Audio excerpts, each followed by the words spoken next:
In today's video, I'll show you how to create a smooth opening where sliding panels rotate into place like a carousel and reveal your video in a clean and stylish way. First, open your project in CapCut Mobile and make sure your video clip is placed right at the beginning of the timeline. This effect works best as an intro, so the sliding motion feels intentional. Tap on the video clip to select it. From the bottom toolbar, tap on Animation to open the animation options. Next, switch to the In tab. This section controls how your video appears at the start. Scroll through the animation list until you find carousel slides, then tap on it to apply the effect.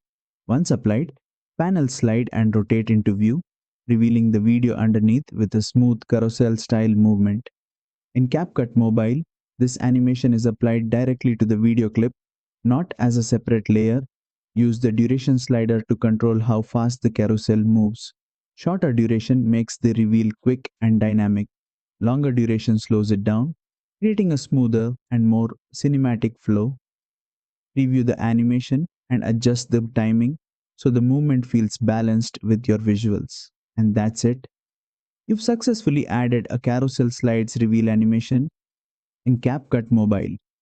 If this tutorial helped you, don't forget to like, share, and subscribe for more CapCut mobile animation tutorials.